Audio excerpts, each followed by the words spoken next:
Bom dia, boa tarde e boa noite, queridos amigos e leitores do blog Médico Animósico. Nós estamos aqui realizando um encontro especial que nós vamos chamar de Conexão Europa, falando com vocês diretamente da cidade de Colônia, na Alemanha, depois de ter subido desde a Catalunha, através de trem e ônibus, sempre por terra, realizando o que nós chamamos uma leitura energética e vibratória referente a cada país, a cada cultura que nós estamos visitando. Nós saímos de trem da Catalunha e fomos até a cidade de Carcassonne, no sul da França, onde ali visitamos as fortalezas cátaras, onde os cristãos gnósticos foram dizimados pelo Império Católico Romano, mais ou menos no século XIII.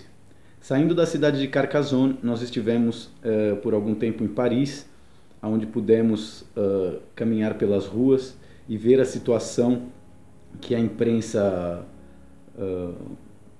aberta não nos mostra, que são os sudaneses e os sírios que estão fugindo da guerra e estão nesse momento espalhados pelas ruas da França, de uma maneira que vocês vão poder ver nas imagens que nós fizemos ao longo dessa viagem.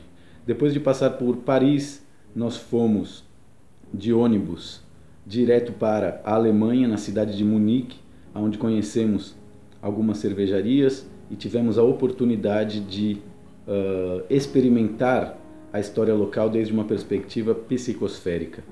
É interessante compreender que nós estamos realizando essa viagem graças a um site chamado Airbnb, através do qual nós conseguimos alugar casas e apartamentos de pessoas que moram na cidade, de forma a absorver um pouco o dia a dia, o cotidiano dos moradores que vivem nela.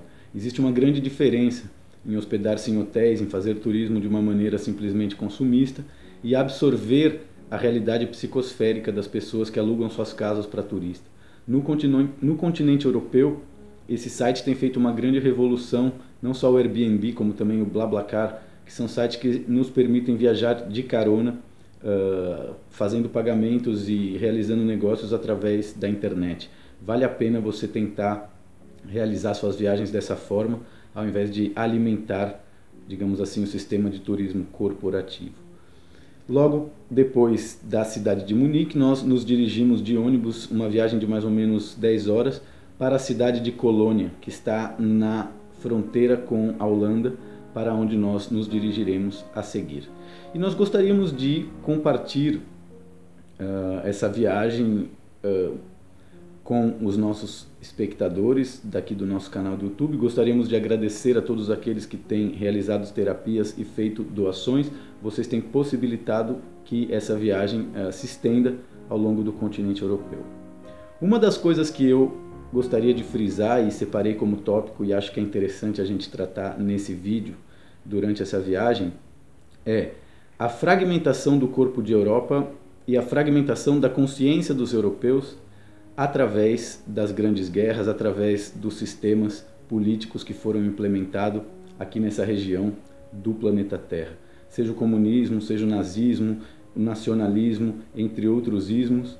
Podemos dizer que a Europa foi um grande laboratório durante o século XX que possibilitou às elites do nosso planeta torturar e controlar mentalmente, manipular emocionalmente e instintivamente os diferentes povos da raça humana que formam a Europa, justamente para, através de guerras, jogar eles uns contra os outros, criando assim os macro-rituais de alimento prânico e consciencial, que outros níveis de consciência recebem, uma vez que nós, nesse nível 3D de realidade, declaramos guerras, as energias que nós geramos servem de alimento para consciências regressivas, e o que nós podemos testemunhar nos campos conscienciais, principalmente das pessoas da Alemanha, é o fruto da robotização através da total aniquilação da espiritualidade e da individualidade. Então é muito interessante perceber como, através de duas grandes guerras mundiais, o povo europeu criou uma civilização que num lugar como o Brasil jamais seria possível. Por quê? Porque felizmente no Brasil as pessoas estão recheadas de espiritualidade, às vezes até de uma maneira negativa, porque estacionam seu processo evolutivo na crença, e deixam de ter conhecimento. Então, é como se a Europa fosse um conjunto de conhecimentos materiais que mantém as pessoas aprisionadas em uma realidade de 5 sentidos cerebrais, que faz com que quem seja beneficiado por isso seja o sistema, às custas da total aniquilação dos indivíduos e das suas consciências. E em Munique passou uma coisa interessante. No dia que nós estávamos indo, ontem mesmo, quando nós estávamos nos dirigindo à rodoviária, eu tive um problema com o meu passe de metrô, tentei utilizar ele em 2 máquinas, não funcionou, a gente estava atrasado e pegou o metrô para ir para a rodoviária, e no metrô teve uma checagem, eu tive que pagar uma multa de 60 euros porque eu não tinha um carimbo na minha estampa. Porém, isso já havia acontecido em outras viagens minhas, e os fiscais de metrô, em outras ocasiões, ao ver que eu era uma pessoa honesta que não sabia usar o serviço, tiveram a ousadia de perdoar e inclusive me orientar de forma a comprar o passe e fazer as coisas da forma correta, sem que eu precisasse ser punido ou pagar multa para isso. Porém, isso não aconteceu em Munique. Em Munique, o que a gente viu foram pessoas que, do ponto de vista consciencial, eram grandes delinquentes, e esse tipo de emprego que as elites criam, que os governos criam, onde o pobre fica vigiando o pobre e aplicando multa quando ele não paga um passe de metrô, por exemplo, são sistemas de compensação que fazem com que a consciência de seres encarnados numa realidade como essa, que são delinquentes, ao encontrar um sistema opressor como esse, passem a ser cidadãos obedientes. Então, essa ilusão que nós temos de que na Europa ou de que no primeiro mundo as coisas funcionam e são melhores e que no Brasil nada dá certo, é uma grande ilusão.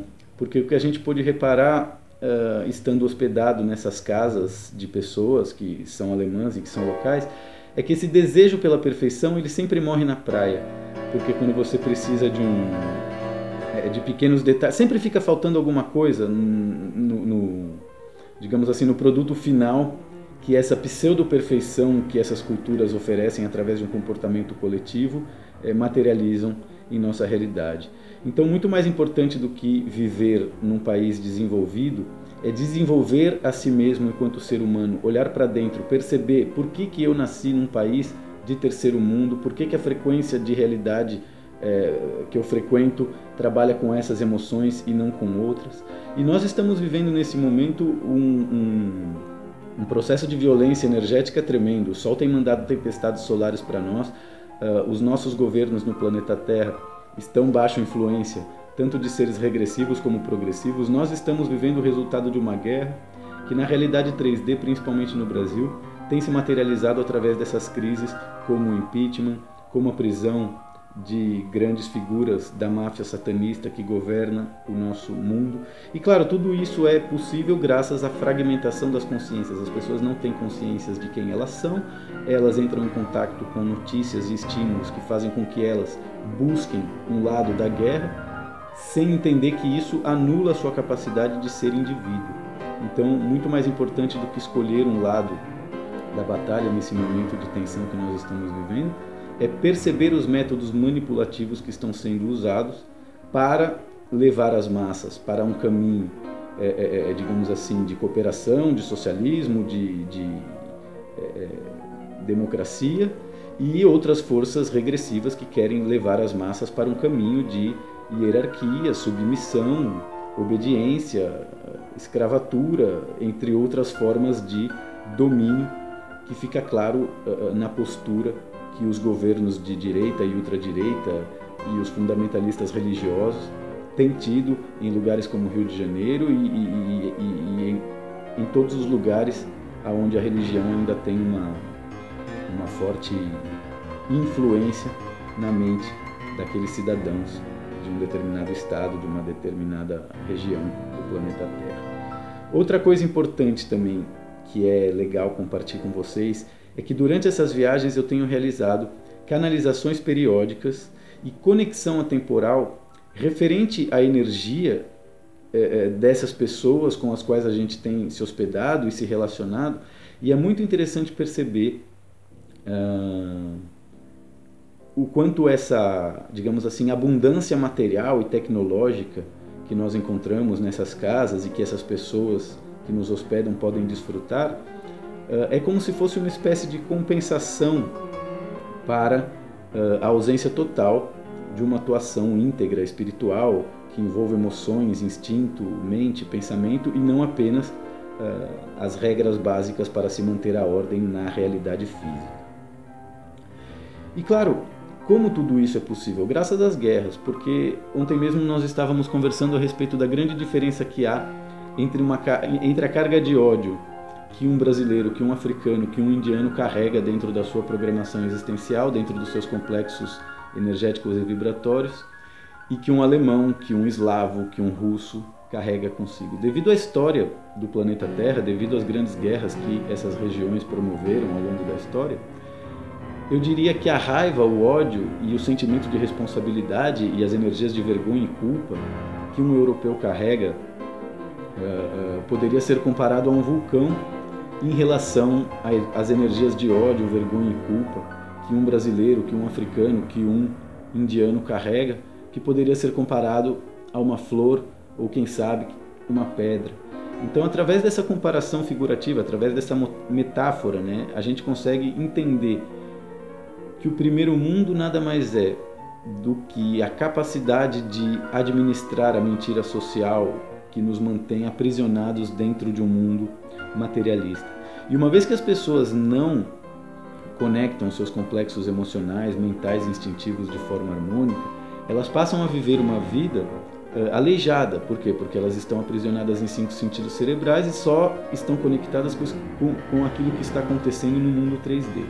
E isso facilita a ação de seres obsessores e assediadores, de consciências e entidades que não têm corpos físicos e estimulam pensamentos de baixa frequência e de baixa vibração justamente para ter as nossas estruturas áuricas e sensíveis como morada. Da mesma maneira comparativa que um carrapato pode viver toda uma vida no corpo de uma vaca, se alimentando dentro daquele ecossistema, os nossos rins, o nosso fígado, as nossas estruturas orgânicas, todas elas são como usinas de energia que geram vida e possibilitam a existência de consciências obsessoras e assediadoras que vampirizam as nossas energias. Então, uma das coisas mais importantes que nós aprendemos aqui é a necessidade de se tomar decisões e ter claro quais são as próprias crenças que eu tenho referente às escolhas que eu faço na vida. Ou seja, é como se os alemães, de uma maneira geral, não tivessem claro o que é bem e mal e se recusassem a caminhar em direção a uma coisa ou outra sem aprovação do Estado ou dos coletivos que aqui convivem, né? Então, quando nós acreditamos mais nos ditames e regras da sociedade do que na nossa intuição, do que no nosso bom senso, nós passamos a viver cheio de dúvidas, nós passamos a viver cheio de culpas, nós passamos a viver com aquela sensação de que alguma coisa está faltando. E de fato é verdade, está faltando a verdade, está faltando a espiritualidade, está faltando a individualidade, está faltando a sensibilidade.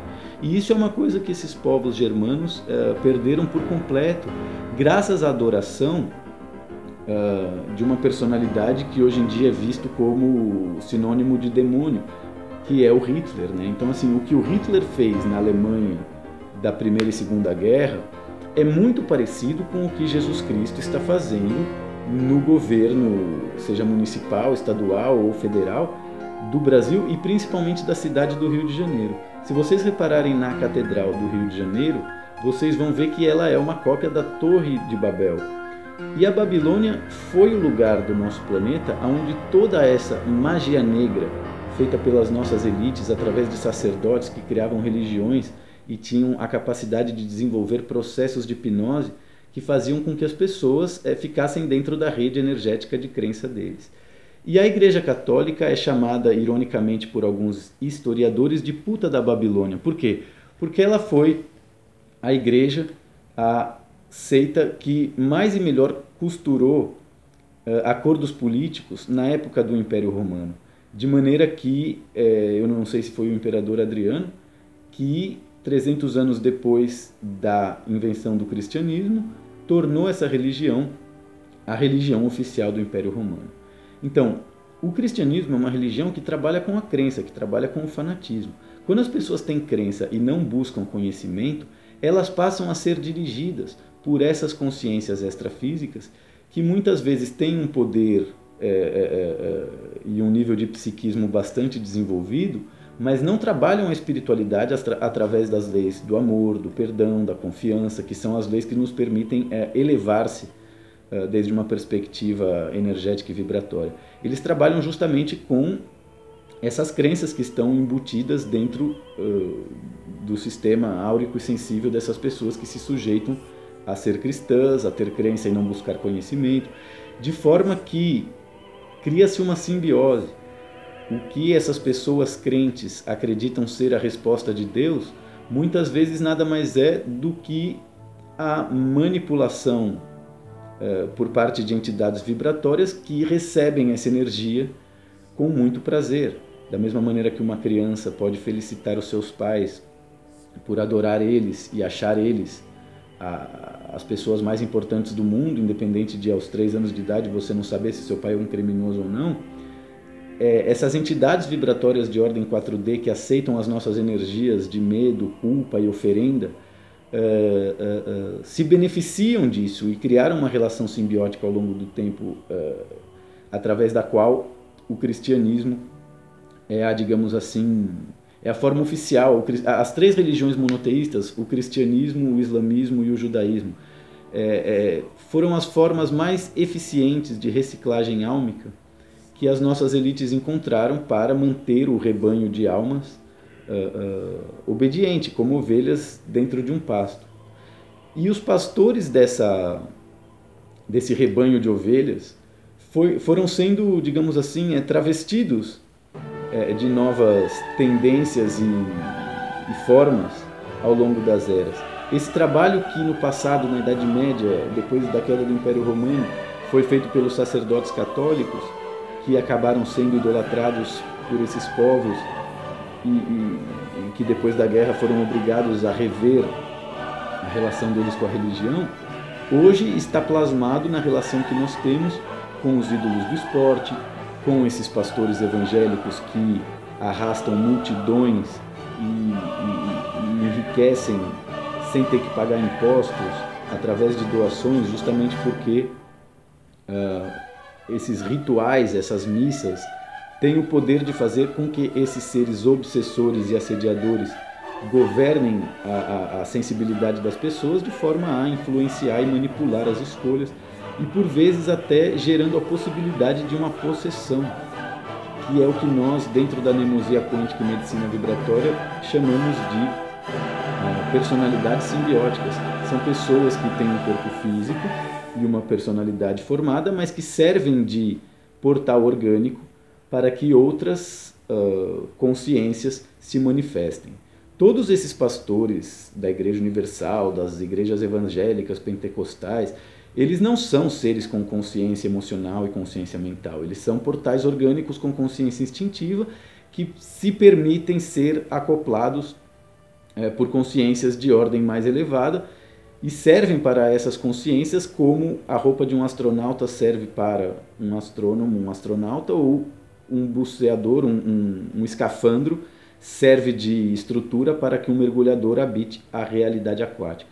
Então, por vezes, quando nós não incorporamos a nossa realidade espiritual, o nosso corpo físico serve de morada, serve de veículo para consciências de ordem espiritual que não têm corpos físicos e podem habitar a matéria com a nossa ajuda. Então, nós passamos a ser cúmplices de consciências regressivas que trabalham através da arte do engano, através da arte da mentira, entre outras artes que estavam catalogadas dentro dos rituais de magia negra, que transformaram o mundo nisso que nós somos de 8 mil anos para cá, de 6 mil anos para cá. Ou seja, os indivíduos foram perdendo os seus níveis de individualidade e conhecimento e abrindo espaço para que crenças, superstições e outras formas de sensibilidade de baixa frequência governassem a vida deles. E foi muito interessante como o trabalho desses obsessores e assediadores que aqui atuam, o tempo todo tentavam constranger, por exemplo, o meu trabalho com música. No ônibus que a gente estava vindo de Munique para Colônia, nós começamos a fazer música e a princípio as pessoas pareciam não reparar que nós estávamos ali fazendo música. E isso é algo muito raro, isso é algo muito difícil. Normalmente quando você toca, quando você canta, isso chama a atenção das pessoas, mas dentro do ônibus isso não aconteceu. Até que depois de algumas canções, o rapaz que estava atrás de nós pediu, com aquele inglês macarrônico, que nós deixássemos de tocar, porque ele estava com dor de cabeça, estava tentando dormir, e educadamente eu deixei de tocar, pedi desculpa. E ele se sentiu muito constrangido com isso. E minutos depois ele estava ali tentando conversar com a gente, perguntar de onde a gente era, o que a gente fazia. E 1-2 horas depois ele tocou nas minhas costas e falou: olha, se você quiser tocar música agora, você pode fazer. Só que aí eu já não queria, né? Porque eu já havia me sentido constrangido com o fato dele ter pedido para eu parar de tocar. Mas é interessante como a postura dele é profundamente, é o que a gente chama de complexo de superioridade, né? No momento em que ele tem dor de cabeça e quer dormir, ele pede para eu parar de tocar, e eu, como um mordomo, faço. E no momento em que ele deve estar lá cozinhando a culpa dele por ser um tremendo de um babaca, ele pede para eu tocar de volta com a crença de que eu talvez deva me sentir feliz por ter a oportunidade de obedecê-lo. E essa postura submissa, essa educação materialista, católica, popular, que faz com que as pessoas acreditem na própria bondade, sem ter conhecimento a respeito dela, é o que foi propagado pelo cristianismo da mesma forma que foi propagado pelo nazismo. Outra coisa muito interessante que aconteceu nesse mesmo ônibus é que ao meu lado havia um rapaz com um fone de ouvido escutando rap em alemão, hip hop em alemão, de uma maneira que é muito alta, né? Todo mundo conseguia ouvir. E esse rapaz, ninguém se incomodou com o rap dele, ninguém foi reclamar com ele. E tinha um casal sentado na frente dele. O rapaz que estava sentado na frente dele tinha baixado a cadeira, né? Como todos os ônibus, a maioria dos ônibus tem essa possibilidade de você ficar um pouco mais confortável para dormir e baixar a cadeira. No momento em que isso foi feito, esse rapaz que estava com o fone de ouvido alto começou a reclamar, ficou muito puto. E aí a outra conclusão, outro diagnóstico que nós chegamos é que justamente essas pessoas, os europeus, eles estão programados para perceber os defeitos dos outros e por isso está todo mundo alerta, sempre de olho, mantendo um comportamento exemplar, mas sem ser capaz de perceber o que eles fazem e incomodam as pessoas. Eu por vezes pensei em pedir para aquele rapaz abaixar o som, mas o que eu percebi também é que quando você se incomoda com as pessoas que geram incômodo, você entra na mesma frequência delas. Por quê? Porque você reclama do incômodo delas e você está incomodando elas também. Então, às vezes, vale a pena ficar em silêncio, às vezes vale a pena desenvolver a paciência, ser simpático, ser hipócrita, ser mentiroso, fingir que esses idiotas merecem consideração e respeito e dar consideração e respeito para eles, mesmo que eles não mereçam. Por quê? Porque isso cria uma dívida, isso cria um karma. E a grande verdade é que, por mais que a gente sofra e perceba esses processos de assédio e obsessão, cada novo desafio, cada nova proposta que a gente faz, também surgem pessoas, também surgem surpresas, como aconteceu ontem, logo que a gente tinha chegado em Colônia. A gente entrou num lugar para pedir informação, pois não sabia como chegar no endereço. E de repente uma pessoa que estava dentro da loja viu o meu violão, os meus equipamentos e perguntou se eu fazia música, que música eu fazia, porque eu sou músico também. E foi super simpático e levou a gente até o endereço que a gente estava buscando e falou que hoje de repente a gente vai se encontrar para fazer um som às 2 da tarde. Vamos ver se vai rolar ou não. Bom, gente, é isso. Eu gostaria de compartilhar um pouco tudo o que está acontecendo nessa viagem com vocês e convidar vocês para compartilhar esse nosso programa especial chamado Conexão Europa. Eu espero que vocês tenham gostado desse nosso encontro e até a nossa próxima parada na cidade de Amsterdã, na Holanda. Um grande abraço e beijo a todos. Muito obrigado a todos que participam e são patrocinadores desse nosso projeto. E até a nossa próxima parada, o nosso próximo encontro. Namastê, amigos.